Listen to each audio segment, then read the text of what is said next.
as auditoras, os auditores, as gestoras, gestores previdenciários que estão vendo esse vídeo, dizer para você que eu estou me sentindo muito privilegiado nesse momento, porque participar de um debate com essas pessoas é muito importante, e esse tema da efetividade é um tema muito importante. Nós estamos aqui com grandes nomes dos tribunais de contas discutindo o futuro do Tribunal de Contas, discutindo a efetividade do Tribunal de Contas em relação à auditoria.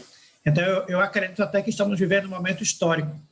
E tem uma coisa interessante que a gente pode perceber que cada um tem uma função no presente importante, mas a gente pode perceber que Dácio Roster, Domingos Stauffer, Gustavo Carozino, tem um passado riquíssimo, né? E esse nosso passado se equipara, inclusive, se assemelha, a gente tem um ponto de interseção, sendo mais preciso, com Wilson Paes, porque nós já fomos gestores, todos nós já fomos gestores. Gustavo não foi propriamente gestor, mas esteve do outro lado, vendo o desafio de implementar um regime próprio. Então, eu acho que essa visão do controle externo, mas quem já pôde vivenciar o outro lado, é muito interessante e pode trazer aspectos muito ricos. E eu acho que nós estamos vivendo um momento muito importante.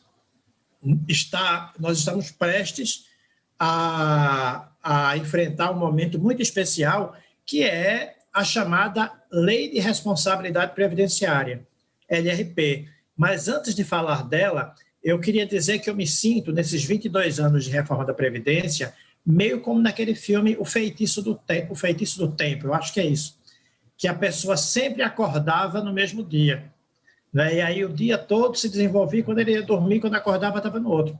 De 98 para cá, é incrível como os fatos se repetem. Os economistas dizem que nós estamos vivendo mais, é necessário regras mais rigorosas e que o sistema vai ficar sustentável.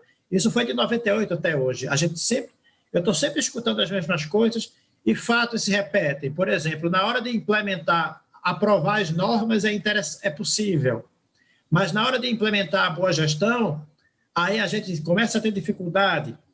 O gestor previdenciário tem um prazo para adequação às novas regras. Prefeitos vão para Brasília e governadores também para pedir a renegociação de prazos. E é incrível, se a gente for pensar nesses 22 anos, como os fatos foram se repetindo e parece que a gente está voltando sempre à mesma situação. Em 2001, eu fui gestor previdenciário e tive a oportunidade, até procurado, do Instituto de Previdência de Recife, até procurado por pessoas do interior, mas na época eu também era professor da Escola de Contas e teve a oportunidade de ir para o Mato Grosso. E teve uma coisa que me chamou a atenção. O Mato Grosso tinha um município que tinha 60 contribuintes para cada aposentado. E ter 60 contribuintes para cada aposentado é uma coisa maravilhosa, porque quanto mais contribuintes, melhor. Recife, na época, tinha 2 contribuintes para cada aposentado. E eu comecei a pesquisar e descobri que quanto mais jovem os municípios, por conta do fato de que a Constituição de 98 deu força aos municípios e a máquina administrativa cresceu, quanto mais novos, maior o potencial de poupança. Então, a minha dissertação, em 2004, apontava que os regimes próprios podiam ser, hoje, poderosos fundos de pensão. Eu pedi informações ao Dr. Wilson, ele me deu notícias animadoras que no Espírito Santo já existem poderosos fundos de pensão. Mas me parece que esses poderosos fundos de pensão são a exceção e não a regra. E eu acredito que a efetividade do controle externo, na verdade, é a efetividade do gestor, porque o controle externo ele pode ser efetivo de 2 formas. E aí eu estou já partindo para esse ponto, porque eu estou pegando carona nos ensinamentos que já nos trouxeram o doutor Domingos Stauffer e o doutor Gustavo. E fica mais fácil para mim. Depois de todos os alicerces que eles colocaram para a minha fala, fica mais fácil partir para esse ponto e observar que os regimes próprios poderiam ser poderosos fundos de pensão, mas que fruto de alguns equívocos, de algumas falhas políticas, né, muitos tiveram recursos sendo utilizados indevidamente, muitos municípios não repassaram, e, de certa forma, eu posso dizer que a previdência do servidor foi o buraco da LRF. Por quê? Porque a LRF, ela proibia o endividamento. O que fazer, então, para que o ente federado continue se endividando, já que ele não pode? Simples, aumenta o déficit atuarial.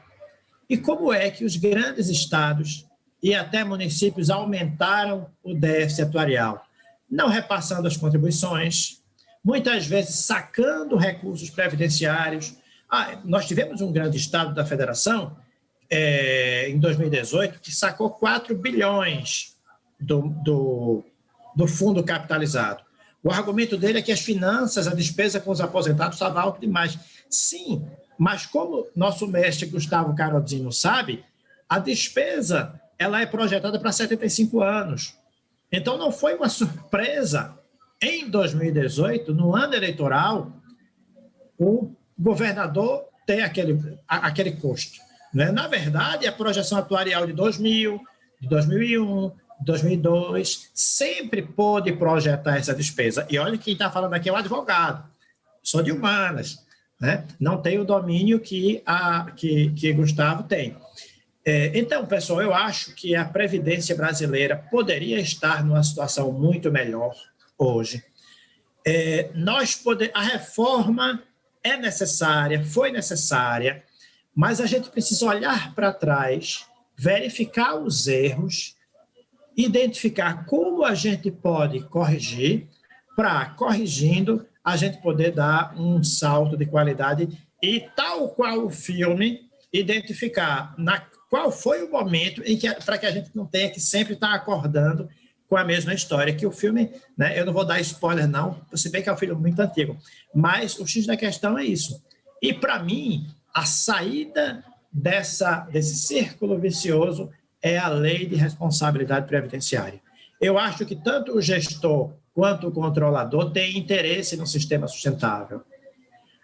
A diferença é que o controlador apenas verifica se o gestor fez o que deveria ter feito. O que é a efetividade do controle? É punir, a gente pode punir para que a pessoa seja o exemplo e os demais sejam os corretos. Mas essa é a forma mais dolorosa. A forma mais eficaz, e aí eu vou procurar ser mais direto, para concluir minha fala, a forma mais eficaz é que o controle seja simultâneo e que ele possa acontecer de forma também educativa para que o sistema possa se desenvolver. E é por isso que eu acho que já temos passos importantes, como as medidas cautelares, temos súmulas muito interessantes por esse Brasil, mas eu acredito que a LRP pode integrar o controle externo, no sentido lato, dos regimes próprios. Ou seja, integrar as auditorias dos vários tribunais de contas, somando as várias experiências, integrar as nossas auditorias com a do Ministério da Previdência, com a Secretaria de Previdência, e eu acredito, então, que é importante que o controle externo entre de cabeça, entre de corpo e alma nessa discussão da LRP para que tenha mais efetividade.